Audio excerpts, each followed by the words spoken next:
Phoenix friends എന്റർടൈൻമെന്റിലോട് ഏവർക്കും സ്വാഗതം. വാഴ 2 കരയിപ്പിച്ച് കളയും കേട്ടോ. എൻ്റെ മക്കളെ, നിങ്ങൾ ഇനിയും സിനിമ കാണാത്തവരാണെങ്കിൽ ധൈര്യസമേതം ഫാമിലി ആയിട്ട് ഫ്രണ്ട്സ് ആയിട്ട് നിങ്ങൾ ഇരുന്ന് പോയി സിനിമ കാണുക. നിങ്ങളെ നല്ലതുപോലെ രസിപ്പിക്കും. അതുപോലെ ഫീലോടെ നിങ്ങളെ കരയിപ്പിക്കുന്ന ഒരു സിനിമയാണ്. ഏ കാരണം നിങ്ങൾക്ക് പേടി വേണ്ട. ഞാനിപ്പം കരയുമ്പോൾ അടുത്തിരിക്കുന്നവർ കണ്ടാലോ, അല്ലെങ്കിൽ അച്ഛൻ കണ്ടാലോ, കുട്ടികൾ കണ്ടാലോ, മറ്റുള്ള ഫ്രണ്ട്സ് കണ്ടാലോ എന്നുള്ളൊരു പേടി വേണ്ട. കാരണം അവരും ഇരുന്ന് കരയുന്നുണ്ടാവും. 2-3 സീനിലുണ്ട് മക്കളെ, നമ്മളെ അങ്ങോട്ട് കരയിപ്പിച്ച് കളയും. ഞാനിങ്ങനെ ഇരുന്നിട്ട് ഇങ്ങനെ കരഞ്ഞിട്ട് ഇങ്ങനെ നോക്കുന്നു, ആരെങ്കിലും കാണുന്നുണ്ടോ എന്ന് നോക്കുമ്പോൾ അപ്പുറം ഇരിക്കുന്ന എൻ്റെ അടുത്തിരുന്ന കുട്ടി, ഒരു 10-20 വയസ്സ് അടുത്തുള്ള പിള്ളേരായിരുന്നു. അവന്മാരും ഇരുന്ന് കരയുന്നുണ്ടായിരുന്നു. എൻ്റെ ഭാര്യയും മക്കള്, എൻ്റെ ചെറിയ 3 മക്കളുണ്ടായിരുന്നു. 1-ാം ക്ലാസ്സിലും 3-ഉം 5-ഉം. അവർക്ക് വരെ ഫീലോടെ ഇരുന്നായിരുന്നു അവർ ആ സിനിമ കാണുന്നത്. അത്ര കൊച്ചു കുട്ടികൾക്ക് വരെ ഫീൽ ചെയ്തു എന്നുണ്ടെങ്കിൽ മറ്റുള്ളവരുടെ കാര്യം പറയാനുണ്ടോ? അത്ര രസിച്ചിരുന്നിട്ടാണ് ആ സിനിമ എല്ലാവരും കാണുന്നത്. ഒന്നെന്ന് വെച്ചാൽ ഈ വാഴ എന്ന് പറയും, വാഴ 2, ഈ വാഴയുടെ സെക്കൻഡ് പാർട്ട് എന്നൊന്നും അല്ല കേട്ടോ. ഇത് വേറൊരു സിനിമയാണ്. വേറൊരു നമ്മുടെ സംവിധായകൻ, അയാളുടെ യൂണിവേഴ്സിലെ പുതിയൊരു അവതാരം തന്നെയാണ്. കാരണം അതിൻ്റെ ഫസ്റ്റ് പാർട്ടിലുള്ള താരങ്ങളെ അവസാനം കൊണ്ടുവന്ന് അവരൊരു ഓളമാക്കുന്നുണ്ട്. മനുഷ്യനെ ഒന്നും ആർത്ത് ആർത്ത് വിളിക്കാൻ വേണ്ടിയൊക്കെ അവരെ ആക്കുന്നുണ്ട്. എന്നാലും ഇത് വേറൊരു സിനിമയാണ്. പിന്നെ ഇതിന്റെ പ്ലസ് പോയിന്റ് എന്താണെന്ന് വെച്ചാൽ വാഴ എന്ന പേരാണ് കേട്ടോ. അതുകൊണ്ട് നല്ല ഹൈപ്പ് ഉണ്ടായിരുന്നു, ആൾക്കാർ ഇഷ്ടം പോലെ ഹൗസ്ഫുള്ളായിരുന്നു, നല്ല രസിച്ചിരുന്ന് കാണും. കാരണം ഇത് വേറൊരു പേരായിരുന്നെങ്കിൽ, വല്ല തെങ്ങുന്നങ്ങനെ ആയിരുന്നെങ്കിൽ, അങ്ങനെയല്ല, വേറെ എന്തെങ്കിലും ഒരു പേരായിരുന്നെങ്കിൽ, കാരണം അത് പടം ഇറങ്ങണം, ആൾക്കാർ കാണണം, മൗത്ത് പബ്ലിസിറ്റിയിലൂടെ പടം നല്ലതാണെന്നുള്ള പേര് വരണം, അങ്ങനെ അങ്ങനെ പോകണം. പക്ഷെ ഇത് ഫസ്റ്റ് ഷോ തൊട്ട് തന്നെ ഹൗസ്ഫുള്ളായിട്ടും ആൾക്കാർ രസിപ്പിച്ച് കയറി പടം ബമ്പ ഹിറ്റായിട്ട് കൊണ്ടുപോവുകയാണ്. ഇതുവരെ കാണാത്തവരുണ്ടെങ്കിൽ പോവുക. പിള്ളേരുടെയൊക്കെ പ്രകടനം, റീൽസ് കളിച്ച് നടന്ന പിള്ളന്മാരാണ് ഇതിനകത്ത് തകർപ്പം പ്രകടനത്തിലൂടെ നടക്കുന്നത്.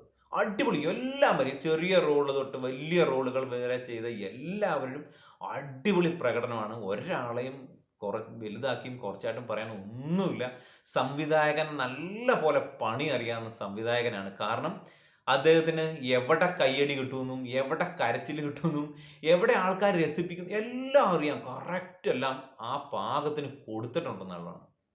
നമ്മൾ ആദ്യം കോമഡിയിലൂടെ, കാരണം ഒരു കൗമാരക്കാരുടെ പിള്ളേരുടെ അവരുടെ വിദ്യാഭ്യാസം, അവരുടെ പ്രണയങ്ങൾ, സൗഹൃദങ്ങൾ, അവരുടെ ലഹരി ഉപയോഗങ്ങളും അതിൽ നിന്ന് സംഭവിക്കുന്ന പ്രശ്നങ്ങളും എല്ലാം കാണിക്കുന്നുണ്ട്. സാധാരണ ഇപ്പം നാട്ടിൽ നടക്കുന്ന എല്ലാം ഉണ്ട്. പിന്നെ പണ്ട് കാലത്തെ ഈ നമ്മുടെ 80-90 കിഡ്സ് എന്നൊക്കെ പറയുന്നത്, അവർക്കൊക്കെ ആ സമയത്ത് അവരുടെ ഒരു 10-ാം ക്ലാസ് അല്ലെങ്കിൽ അതെല്ലാം കഴിഞ്ഞ് +2 ഒക്കെ കഴിഞ്ഞ സമയത്ത് അവരുടെ ലഹരി കളികൾ, പിന്നെ അവർ വീട്ടിൽ ആരും ഇല്ലെങ്കിൽ ഉണ്ടാവുന്ന ഒരു DVD പരിപാടിയൊക്കെ ഇല്ലേ അങ്ങനെയുള്ളതാണ് അവരുടെ ലഹരി. ഇപ്പോഴത്തെ ഉള്ള കാലഘട്ടത്തിലോട്ട് മാറുമ്പോൾ എല്ലാം മാറി. നമുക്കറിയാം, അത് നമുക്ക് പ്രത്യേകിച്ച് പറയേണ്ട ആവശ്യമില്ല. അവർ ലഹരിയിലോട്ട് തന്നെ പോയി. മയക്കുമരുന്നാണെങ്കിലും മറ്റുള്ള എന്താണ്, വെള്ളമടിയാണെങ്കിലും. അതുമാത്രമല്ല, അവരുടെ ഫ്രണ്ട്ഷിപ്പ്, സൗഹൃദങ്ങൾ വേറെ രീതിയിലോട്ട് പോയി. കാരണം നമ്മൾ അന്ന് കൂട്ടുകാരെല്ലാം കൂടെ കൂടി വീട്ടിൽ ഒത്തുകൂടുകയാണ്. ഇപ്പം അതല്ല.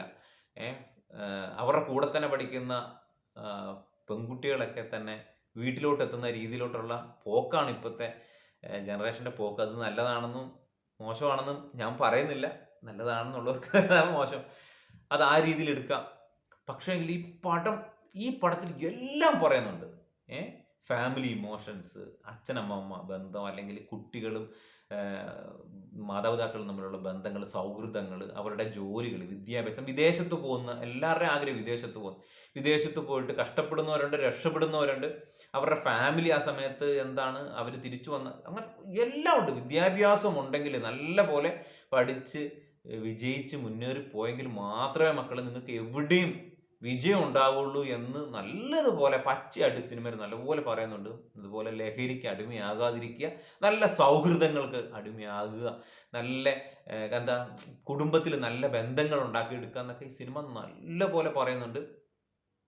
അതുമാത്രമല്ല, നല്ല പോയി കാണുക, അടിപൊളി പടമാണ്. പ്രത്യേകിച്ച് ഇനി ഒന്നും പറയാനില്ല. ഇതിനകത്തെ എല്ലാവരും, തിരക്കഥയാണെങ്കിലും അടിപൊളിയാണ്, മ്യൂസിക്, അതേപോലെ തന്നെ സ്റ്റണ്ട്, എല്ലാം, കൊറിയോഗ്രാഫിയും എല്ലാം, ലൈറ്റിങ്ങും കളറിങ്, അവരുടെ ബാക്ക്ഗ്രൗണ്ട് സ്കോർ ആണെങ്കിലും, അതേപോലെ തന്നെ ആർട്ടാണെങ്കിലും, കോസ്റ്റ്യൂം ആണെങ്കിലും എല്ലാം കിഡിലനാണ്. ഈ സിനിമയുടെ എല്ലാം പക്കയാണ്. കാരണം ഇതിന്റെ തിരക്കഥയൊക്കെ അത്രയും നല്ല അടിപൊളിയായിട്ടുള്ളത് കൊണ്ട് നമുക്ക് വേറെ ഒന്നും ചിന്തിക്കാൻ പാടില്ല. അത് രസിപ്പിച്ച് സിനിമയിലോട്ട് കയറി തീരുന്നവരെ ഫീൽ ആയിട്ടിരിക്കും. എൻ്റെ മക്കളൊക്കെ ഞാൻ പറഞ്ഞില്ലേ ചെറിയ മക്കളാണ്. അവർ വരെ തുടക്കം മുതൽ അവസാനം വരെ എനിക്ക് ഒന്ന് മൂത്രമൊഴിക്കാൻ പോകണമെന്ന് പറഞ്ഞു, അല്ലെങ്കിൽ ചായ കുടിക്കാനോ വെള്ളം വേണമെന്നൊന്നും പറഞ്ഞിട്ട് പിള്ളേരൊന്നും ഒരു സെക്കൻഡ് പോലും എന്നെ ബുദ്ധിമുട്ടിച്ചിട്ടില്ല. അല്ലെങ്കിൽ മറ്റുള്ള സിനിമയ്ക്കൊന്നും ഇതൊന്നും അല്ല.